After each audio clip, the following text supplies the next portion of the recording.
There's this lie that I keep hearing from business owners, and it's keeping them stuck inside their own businesses. And it's just such a reasonable sounding lie that none of us ever think to question it. And I want to bring it to the surface here. The lie is this: the reason my business can't run without me yet is that I just haven't got it written down yet. So I hear you all. You all think you have a documentation problem. You don't. You have an extraction problem. And by the end of this video, I'm going to show you exactly why those are two completely different things, and why the difference is the reason that every template, every course, and every AI tool that you've tried has let you down. Let me show you exactly what I mean. You've spent your time building something amazing, real, fantastic, 5 years, probably more. This thing is profitable. Your business has a great team, a strong strategy. And if someone asked you, how's everything going? You'd say to them, everything's heading in the right direction, and you would absolutely mean it. But then there's this other part that you're not saying out loud. It's after hours and you are at your desk trying to get a project over the line, and one of your clients calls, a guest, a customer, maybe it's a member, and they are mortified because something didn't happen as it should have. And it's all because it was something that nobody ever told your team mattered. And so you have to drop everything and maybe drive out on site or spend a couple of hours to fix a $2 problem yourself, because the standard for how things are done around here lives in your head and nowhere that your team member could have found it. Or maybe it's your partner's birthday dinner you booked 3 months ago. The entree has just landed and your phone rings and you know you have to pick it up. And it's not because you can't switch off. It's because you genuinely believe that something will go catastrophically wrong if you don't answer it. Because let's face it, usually it does. And here's the thing: when I'm speaking to operations managers, general managers, founders, CEOs, we all come to the same conclusion in these conversations that every one of these moments is the same problem, just wearing a different suit. The business is running on you. And somewhere underneath the calm exterior that you've created, you started to wonder something you haven't said to anyone. Can this actually run without me, or am I just getting away with it up until this point? Because team, one thing I want to drive home for you today is that hope is not a strategy. So what do? You embark on a journey to do what everyone tells you to do. Write your SOPs, document the business, get it out of your head. And I hear you, you've tried. You've sat at that laptop at 9 o'clock at night in front of a blank document and you've frozen. And that's not because you're not completely aware of how to run your business. It's because you know it too well to know where to even begin. Now, you're not freezing because you're not a disciplined human. You've made it this far, so you're definitely a disciplined human. And it's not because you're missing the right template or the right system or process. The whole thing, in a nutshell, is really a lot simpler than you might think, but almost no one is able to name it correctly. The stuff that's easy to write down, the visible, obvious steps in how to get something done in your business, was never, ever what was keeping you in the business in the first place. Anyone can document that. The thing that actually makes your business yours is the tacit stuff, the judgment calls, the standards that you hold by pure default, the way you handle those curveballs that nobody could have ever planned for. And here's the part that's really tough to swallow. You can't see that anymore. You can't read the label from inside the jar.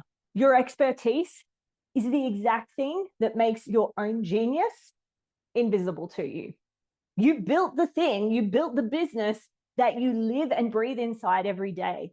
You cannot read the label from inside the jar, which means as the founder, the general manager, the ops manager, the CEO, whoever you are, the exact person that everyone should be documenting the business, structurally the worst positions, the worst people on earth to be able to pull it out.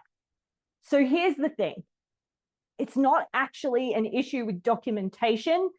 We need to start extracting. I always like to think of it as trying to bottle smoke, right? the valuable stuff, our standards, the way we make judgment calls, even the magic that is what we do in our business, it's real, but it's kind of hard to grab onto with your bare hands. You reach for it and it slips straight through your fingers. And that's not because it's not there. It very much is there. It's because we need a method, we need a way, and we need someone standing outside the jar to do the catching for us. And that's the part that this industry I see so often skipping. Everyone just sells you a bigger jar, right? Nobody solves the fact that you can't see what you are trying to catch onto. Okay, now right about this part of the conversation, when we've spoken about all of those things that don't regularly get documented, someone will pipe up and say, okay, but surely AI is going to solve this problem for me now. I'm just going to get AI to write all my SOPs. And I say, absolutely, get in there, use it. Incredible, incredible tool. AI is brilliant at documenting what you can already see. Feed it a process, it's going to write it up absolutely beautifully. And that is precisely the problem. The stuff keeping you in your business is the invisible standard that you can't type into a prompt. AI only works based on what you feed it. I always say garbage in, garbage out. And the single most valuable part of your business will never get fed in because you don't know it's there to be fed. It's the label that you can't read from inside the jar. I know I keep coming back to that, but ultimately this is the challenge. This is the issue. A tool can't extract what you can't see, nor can a template, and neither can you on your own at 9 p.m. Now, in case it wasn't clear, I am not arguing against AI. It is the reason DIY and AI-generated SOPs do fail over and over every single time, and why the businesses that use them still can't put their phones down at dinner. Now, here's the thing that really cemented this for me. When you think about Disney, the most magical company on the planet, and as a place, it sells you that pure, intangible feeling. You know, we talk about them being able to manufacture magic with the most unmagical, documented, boringly precise systems on earth.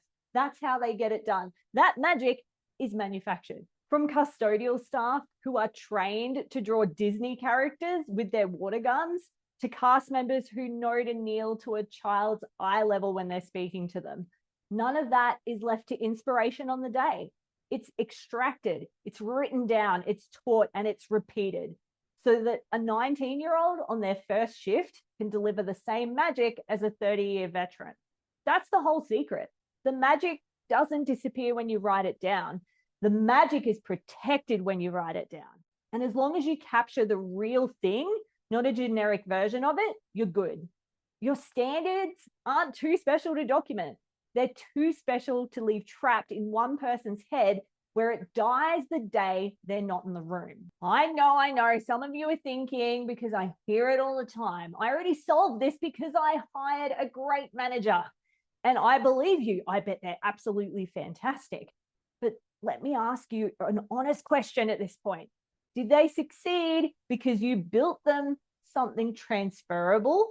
So great onboarding and training and documentation, or was it from sheer tenacity to survive absorbing your standard the hard way? Months of getting it wrong, watching you, absorbing it by pure osmosis until finally things stuck. Now, if it is the second one, and it almost always is in my experience, then you didn't build a system. You got lucky. And that's survivorship. And survivorship, that's not proof.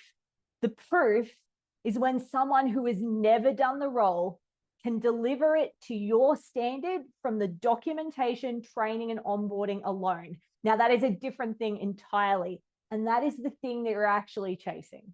Now, let me get super clear on what I mean by this, because I don't want it to just sound like a bit of a buzzword, okay? So your invisible standard is everything that you do by default.